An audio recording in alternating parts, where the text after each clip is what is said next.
Driver কেউ মারা গেছে কি? না, ড্রাইভারের হাত ভেঙে গেছে, পায়ের গোছ নাই, হাড় বাড়ে গেছে। পায়ের হাড় বাড়ে গেছে? কয়টার দিকে ঘটনা ঘটছে এটা? রাত 11টার দিকে।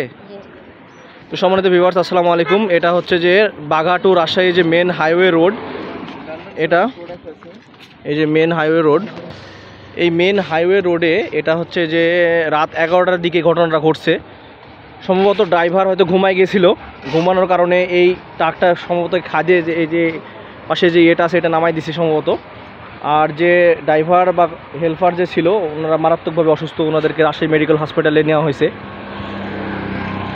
তো বিশেষ করে যারা ড্রাইভার আছেন বা যারা রাত্রে ভারী যানবাহন মালামাল নিয়ে চলাচল করেন তারা অবশ্যই এই ঘুমের বিষয়টাকে একটু সিরিয়াসভাবে দেখবেন, কারণ ঘুম আসলে মানুষের কোনো কিছুর হুঁশ থাকে না। আর যে এইভাবে যে উল্টাই দিছে এটা মর্মান্তিক ক্ষতি। এই পাশে সম্ভবত কলা গাছ ছিল, আর এই পাশে যে একটা ছোটোখাটো ব্রিজ আছে এই ব্রিজের সাথে লাগাই দিছে। তো এই সময় যদি পাশে কোনো মানুষ থাকতো বা কেউ থাকতো তাহলে কি অবস্থাটা হইতো, বা বাড়ি ঘরের ওপর যদি পড়তো তাহলে কি হতো এটা।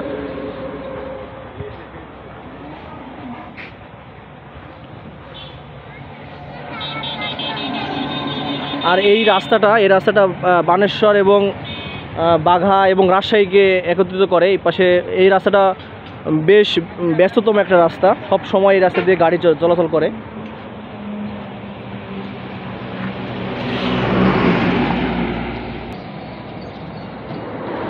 এর ভিতরে কি আছে? মালামাল আছে? কি আছে?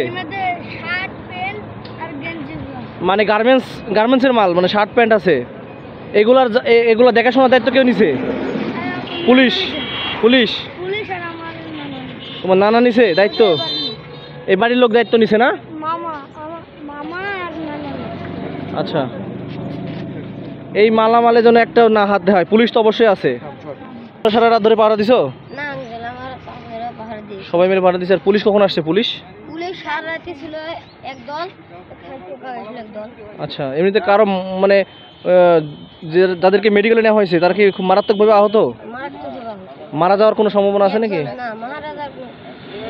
হাত ভেঙে গেছে, গোছ বাড়াই গেছে।